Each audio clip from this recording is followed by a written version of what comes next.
ভাই তোরা কি দিছে না মামুনি কি দিছে না ভাই মামুন কি দিছে না কি দিছে না তো বেবো এ ভিডিও করে ফেলা তোর ফটোগ্রাফার এই টিভি ক্যামেরা শেষ করে যাই তো সে তোমার বাংলাদেশের জন্য অনেক একটা আনন্দের দিন। বিগত 15-16-17 বছর ধরে মানুষের ত্যাগ স্বীকার করেছে, তারা জীবন দিয়েছে, তারা গুম হয়েছে, খুন হয়েছে, মিথ্যা মামলার শিকার হয়েছে, চাকরি হারিয়েছে, ব্যবসা হারিয়েছে, নিঃস্ব হয়ে গেছে বাংলাদেশে। বহু ত্যাগের বিনিময়ে আমরা আমাদের আজকে ভোটাধিকার ফিরে পেয়েছি। বাংলাদেশের মানুষ অধীর আগ্রহে অপেক্ষা করছে তার ভোটাধিকার প্রয়োগ করে তার নির্বাচিত প্রতিনিধির মাধ্যমে নির্বাচিত সংসদ করবে, নির্বাচিত সরকার করবে, যেই সরকার জনগণের কাছে, যেই সংসদ জনগণের কাছে দায়বদ্ধ থাকবে। বাংলাদেশের মানুষ তার মালিকানা ফিরে পেয়েছে। এটা আজকে আনন্দের দিন। আমরা আজকে গণতন্ত্রের দিকে যাচ্ছি, গণতান্ত্রিক অর্ডার ফিরে পাওয়ার দিকে যাচ্ছি। সুতরাং এই আনন্দ আজকে সকলের। আমরা যারা আন্দোলন করেছি, যারা ত্যাগ স্বীকার করেছে, যারা মৃত্যুবরণ করেছে, যারা পঙ্গু হয়ে গেছে, এই দিনটা সকলের জন্য অত্যন্ত গুরুত্বপূর্ণ দিন। সুতরাং এটাকে সামনে রেখে আমরা গণতন্ত্রের পথে যাত্রা যে করেছি, আল্লাহর কাছে আমরা চাইবো যেটা আমরা এটা সফল হতে পারি। বাংলাদেশ যাতে আবার গণতন্ত্রের পথে ফিরে আসে, বাংলাদেশের মানুষ তার মালিকানা ফিরে পায়, এটার জন্য বহু ত্যাগ স্বীকার করা হয়েছে। এটাকে আমরা বৃথা যেতে দিতে পারি না। তাদের প্রতি অন্যায় করা হবে, তাদের প্রতি অবিচার করা হবে। এখান থেকে যদি কোনো ব্যত্যয় ঘটে, সুতরাং সবাইকে জনগণের উপর আস্থা রেখে নির্বাচনের দিকে এগিয়ে যেতে হবে। এর অন্য কোনো পথ নাই, একটাই পথ। মানুষ জনগণের উপর আস্থা রাখতে হবে, নাগরিকের উপর আস্থা রাখতে হবে, এবং তাদের উপর আস্থা রেখে তাদের মতামতের পরিপ্রেক্ষিতে আগামীর বাংলাদেশ চলতে হবে। এটাই হচ্ছে গণতন্ত্রের মূল মন্ত্র। এটা আমরা সকলে বিশ্বাস করতে হবে। একে অপরের প্রতি সহনশীল হতে হবে। আমাদের রাজনৈতিক সংস্কৃতি বদলিয়ে অপরের সাথে দ্বিমত পোষণ করেও আমরা তার মতের প্রতি শ্রদ্ধা জানাতে হবে, সম্মান জানাতে হবে। একটা সহনশীল রাজনৈতিক সংস্কৃতি আমাদেরকে চালু করতে হবে আগামী দিনে। নির্বাচনী পরিবেশ নিয়ে আপনার দুইটা জোট এখন, তাহলে 8 দলীয় জোট, বিএনপি নেতৃত্বে আর জামাতের নেতৃত্বে 10 দলীয় জোট। এই জোটই কি নির্বাচনে কি আপনারা না? জোট তো হতেই পারে, এটা তো সকলের অধিকার। প্রত্যেকটি দলের অধিকার আছে তারা কিভাবে নির্বাচনে যাবে, কৌশল আছে।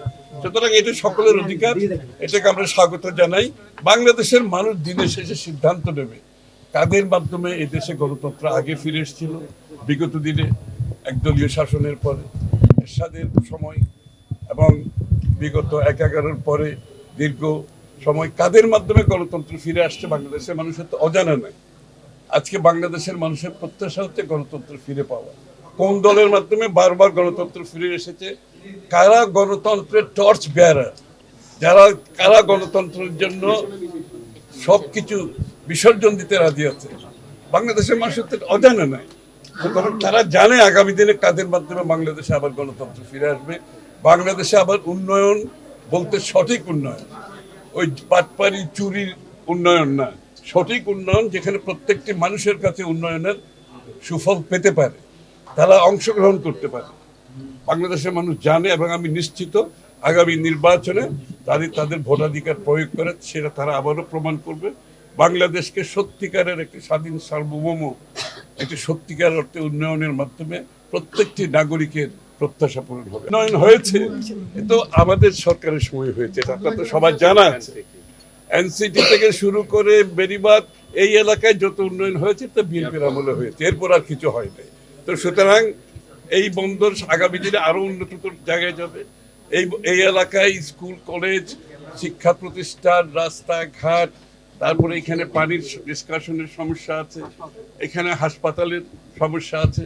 এগুলো সবকিছু আমাদের কর্মকাণ্ডের মধ্যে আছে। আর আমরা তো বলেই দিয়েছি আগামী দিনের বিএনপির স্বাস্থ্যের পরিকল্পনা কি আমরা বলেছি, শিক্ষার পরিকল্পনা কি বলেছি, কর্মসংস্থানের পরিকল্পনা কি আমরা বলেছি, এবং বাংলাদেশের এই আপনার আইন শৃঙ্খলার বিষয়ে আমাদের পরিকল্পনা কি, সুতরাং প্রত্যেকটি মানুষের জীবনকে টাচ করবে, ছোঁয়া লাগাবে, এরকম একটা উন্নয়ন আমরা আগামী দিনে করতে চাই। একটা শোনা একটা দ্বারা কোনো পৃষ্ঠপোষকতার রাজনীতি আমরা করতে চাই না। আমরা প্রত্যেকটি নাগরিকের পৃষ্ঠপোষকতা করতে চাই। একটি গোষ্ঠীর পৃষ্ঠপোষকতার মাধ্যমে বাংলাদেশ চলতে পারে না। আচ্ছা, শেষ প্রশ্নটা যেটা করতে চাচ্ছিলাম, আপনি যেহেতু কেন্দ্রীয় নেতা, অনেক জায়গায় নমিনেশনের ব্যাপারে, যেমন চট্টগ্রাম 6 আসনে গিয়াসউদ্দিন কাদেরকে আমরা দেখছি, আবার সে জায়গায় গোলাম খন্দকারও দুজনেই আজকে নমিনেশন সাবমিট করলেন। এইটা কি মনে করেন না যে আপনাদের দলে যে একটা গঠনতন্ত্র আছে, একটা গোছানোর বিষয় আছে, একটা সুসংগঠিত, অনেকদিন পর এই সাক্ষী অনেকেই হতে চায়, প্রার্থীরা হতে চায়, জনগণ হতে চায়, এই বিষয়ে কি কোনো ক্ল্যাশ হতে পারে মনে করেন, বা আপনাদের কোনো সিদ্ধান্ত আছে? এটা তো আমাদের গঠনতন্ত্রের বাইরের কিছু না।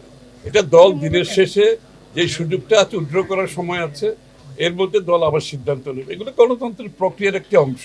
এই জন্য তো দেওয়া হয়েছে, সাবমিশনের ডেট দেওয়া হয়েছে, উইথড্রলের ডেট দেওয়া আছে, মার্কার ডেট দেওয়া আছে। এটা তো আমাদের নির্বাচনী কর্মকাণ্ডের একটি অংশ, প্রচারণার এবং নির্বাচনী কর্মকাণ্ডের মধ্যে এগুলো চলবে। এটা সবসময় হয়ে আসছে। আর প্রতিযোগিতা থাকবে। 17 বছর কোনো বাংলাদেশের নির্বাচন হয় না, সকলের মধ্যে একটা উৎসাহ উদ্দীপনা আছে, কষ্ট করেছে, সুতরাং সকলে তো চাইবে একটা অংশগ্রহণ করতে, কিন্তু সেটা গণতান্ত্রিক প্রক্রিয়ার মাধ্যমে সমাধান হবে, অন্য কোনো থ্যাংক ইউ।